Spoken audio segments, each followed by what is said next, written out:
পৃথিবীতে আতঙ্ক, কিন্তু ধূমপান ও মাদকে মানুষ আসক্ত, তাতে জীবনের ক্ষতি হয়।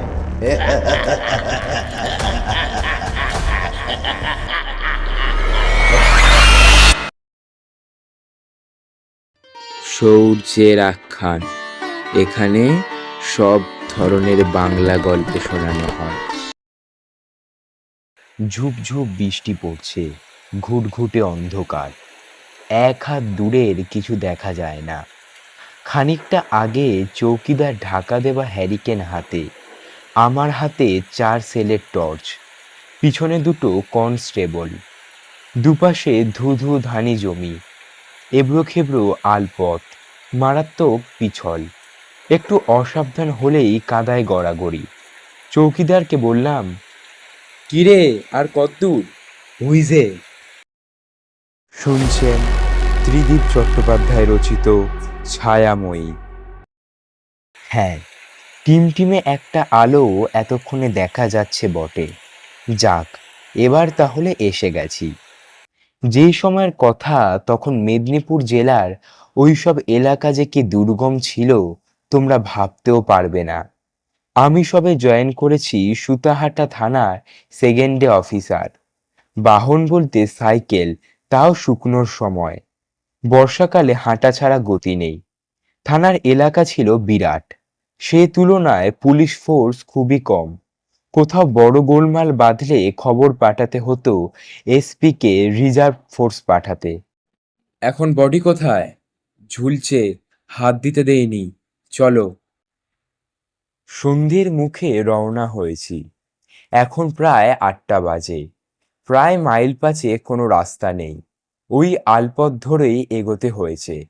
শিবরামপুর মোটামুটি বড় গ্রাম, এখন অবশ্য ফাঁকা। পুলিশ দেখে সব দরজা বন্ধ করে বাড়িতে ঢুকে গেছে। বিশ্বাস বাড়ির কজন শুধু দাঁড়িয়েছিল। আমাদের দেখেই বয়স্কা এক মহিলা হাউমাউ করে উঠল। হুজুর, আমরা কিচ্ছু জানি নে, বিশ্বাস করেন। কাল রাতেও মালতী ঘরদরের কামকাজ ঠিকঠাকই করেছে। আপনি কে হন? আমিও শাউরি। আপনার ছেলে কোথায়? হুজুর, বড় ছেলে মানে মালতীর স্বামী আবাদে গেছে জন খাটতে।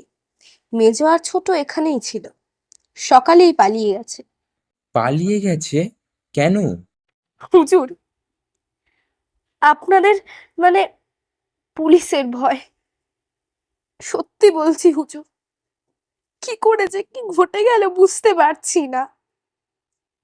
বাড়িয়ে বলছি না, বড্ড ভালো মেয়ে ছিল মালতী। এই দেখুন, দুটো দুধের বাচ্চা, বাড়িতে আর ছেলে মেয়ে নেই।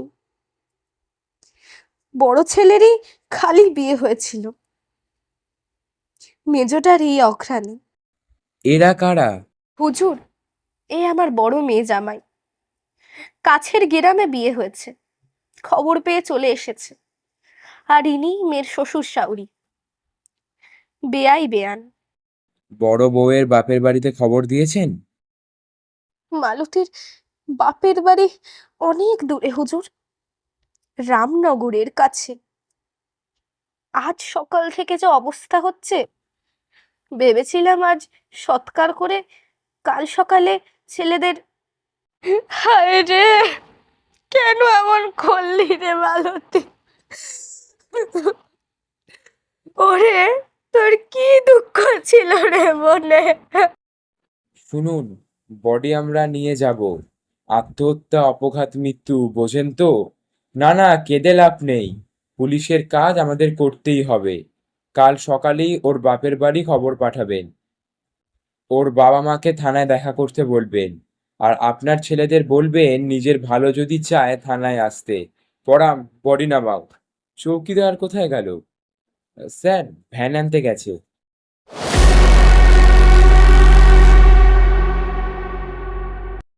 এই পর্যন্ত একটানা বলে অরুণ রায় মুখার্জি চুপ করলেন। এশা বলে উঠল, তাতাই, ভূত আছে তো? অরুণবাবু মুচকি হাসলেন। দিদি ভাই, ভূত কিনা জানি না, এ তো গল্প না, আমার নিজের অভিজ্ঞতা।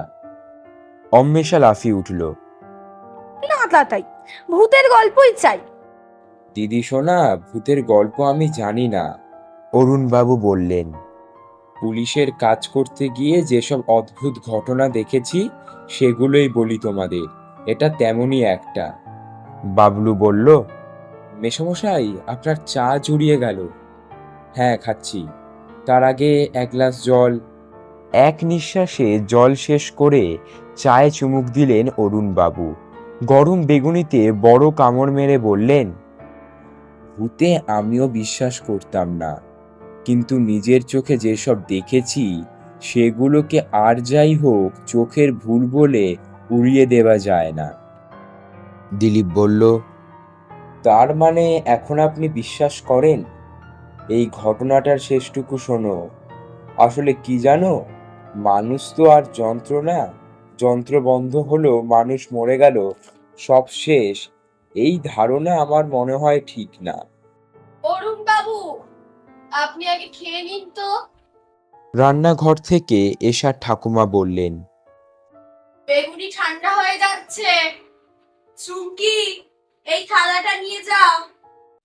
রবিবার বিকেল। শ্রাবণের জল ঝরছে সেই সকাল থেকেই। কোথাও বেরোবার ব্যাপার নেই। আড্ডা তাই জমজমাট। আর অরুণ রায় মুখার্জি যেখানে হাজির, সেখানে বাকি সবাই শ্রোতা। কত ধরনের অভিজ্ঞতা যে ভদ্রলোকের। খাবার পাট শেষ হলো। বাবলু একটা সিগারেট বাড়িয়ে দিল। সিগারেটে টান দিয়ে অরুণবাবু বলতে শুরু করলেন।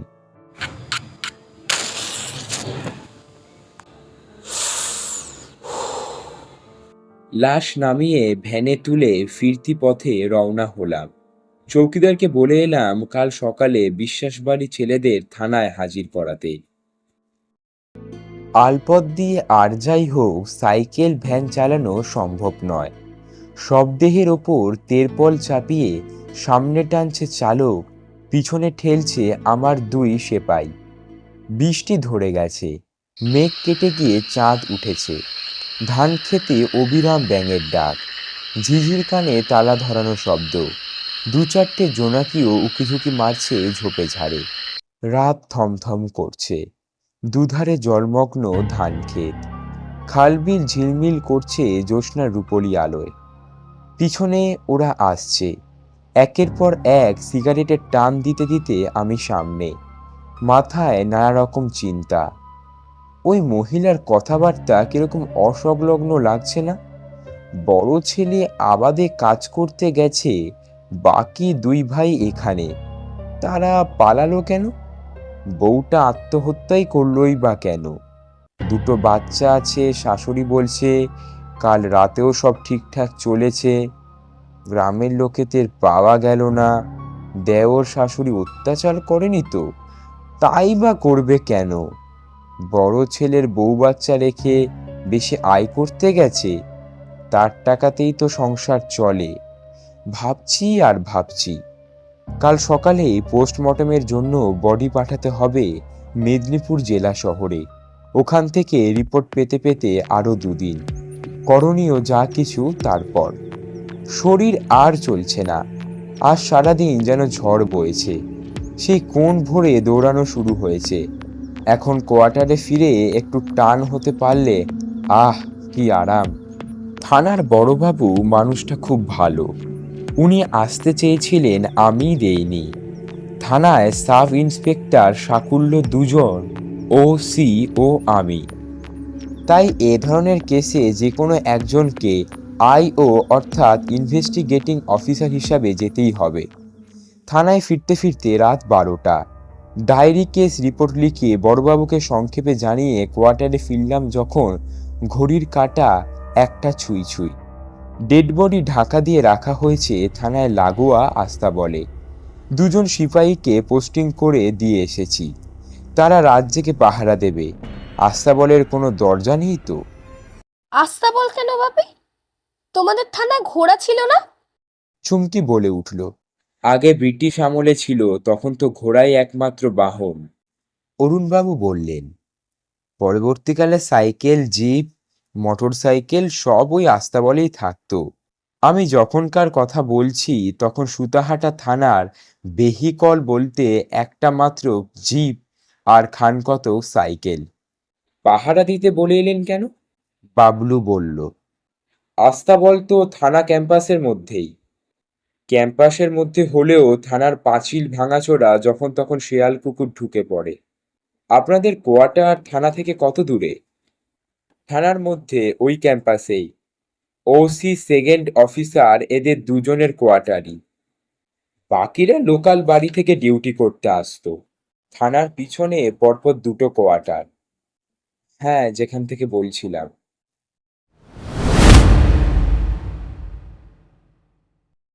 কোয়ার্টারে ফিরে দেখি রান্নার মেয়েটি ভাত ঢাকা দিয়ে রেখে গেছে।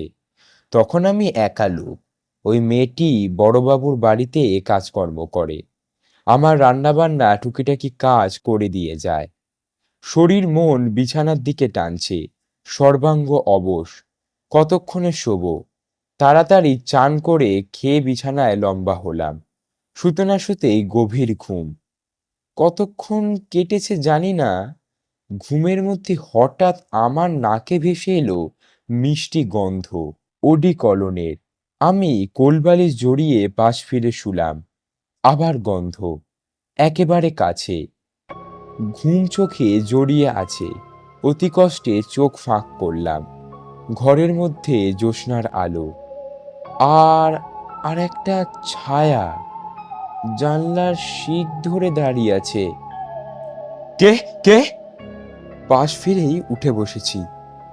একটা অল্প বয়সী বউ, মুখখানা মিষ্টি ঢলঢলে, মাথায় আধখানা ঘোমটা। আমায় উঠতে দেখে একটু পিছিয়ে গেছে। ততক্ষণে মাথার বালিশের নিচ থেকে টর্চ আর রিভলভার আমার হাতে উঠে বসেছে। কে কে আপনি? বউটি নিরুত্তর। মনে হলো একটু যেন হাসলো, তারপর হাঁটা দিল ডান দিকে। ব্যাপারটা কি? এত রাতে অল্প বয়সী বউ থানার মধ্যে? এই ক্যাম্পাসে মহিলা বলতে বড়বাবুর বউ, আর তো কেউ থাকে না। তবে কি কোনো খারাপ উদ্দেশ্য? ছি ছি, আমি ব্যাচেলার লোক, জানাজানি হলে কেলেঙ্কারি হয়ে যাবে। মহিলা গেলেও তো ডান দিকে, মানে থানার দিকে। ওখানে গেল কেন?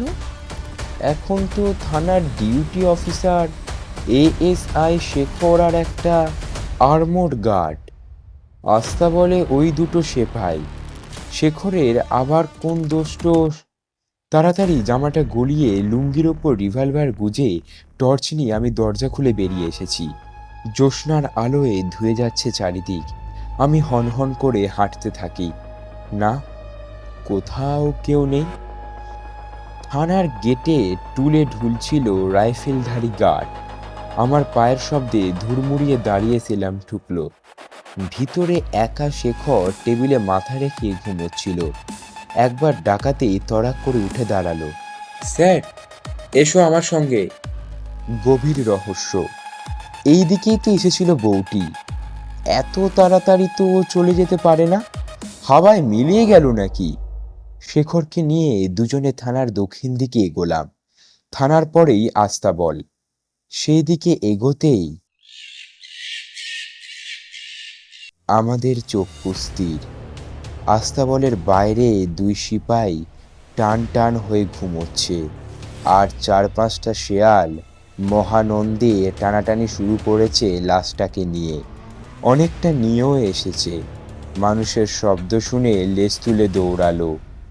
রাগে আপাদমস্তক রিড়ি করে উঠেছে আমার। হারামজাদা! প্রচণ্ড জোরে লাথি কষালাম দুটোকেই। হাউমাউ করে উঠে দুটোই পায়ে ঝাঁপিয়ে পড়ল। এবারের মতন মাফ করে দেন স্যার, আর হবে না স্যার, এবারের মতো। কিন্তু ততক্ষণে আমার রাগ উধাও। শরীর দিয়ে ঠান্ডা স্রোত বইতে শুরু করছে। এ কি দেখছি? শেয়ালের টানাটানিতে সব দেহ বাইরে বেরিয়ে এসেছে। সরে গেছে মুখের কাপড়। জ্যোৎস্নার আলোয় মহিলার মিষ্টি মুখখানা স্পষ্ট। একটু আগে একেই তো আমি দেখেছি জানালায়। নাকে ভেসে এলো ওডিকলনের গন্ধ। অরুণবাবু আবার থামলেন। বাবলু আস্তে আস্তে বলল, আপনাকে জানাতে এসেছিল। তাই তো মনে হয়, সে রাতে যদি লাশ টেনে নিয়ে যেত শেয়ালে, আমার কপালে গভীর দুঃখ ছিল। থানার ডায়েরিতে কেস এন্ট্রি হয়েছে, প্রাথমিক তদন্ত হয়েছে। গ্রামের লোক ছাড়তো, সিপাই দুটো তো বরখাস্ত হতোই, হয়তো সাসপেন্ড হতে হতো আমাকেও। তাছাড়া তাছাড়া তাছাড়া কেসটা যে সুইসাইড নয় তাও কোনোদিনও জানা যেত না। অরুণবাবু বললেন, পোস্টমর্টেম রিপোর্ট জানালো গলা টিপে মেরে ঝুলিয়ে দেওয়া হয়েছে। দোষী ধরা পড়ল? নিশ্চয়ই। মেজ ভাই জেরার মুখে স্বীকার করতে বাধ্য হলো। হাতের ছাপও পাওয়া গেল গলায়। কারণ বৌদির প্রতি কুনজর। বৌদি রাজি হয় না, শাশুড়ি ছেলের পক্ষে। তার কথা হলো, তোর স্বামী নেই, দেওরের সঙ্গে একটু আধটু ইয়েতে দোষ কি? এই নিয়ে রাগারাগি, ব্যাস। তারপর এশা বলল, তাই এর একটা গল্প হয়ে যাক। আর একদিন সন্ধে হয়ে গেছে, বৃষ্টিও থেমেছে। আজ উঠি। বৃহস্পতিবার 9:30টার রাত, শুধু গল্প শোনার রাত, সঙ্গে সৌর্যদীপ। শুনছিলেন ছায়াময়ী, লেখক ত্রিদীপ চট্টোপাধ্যায়।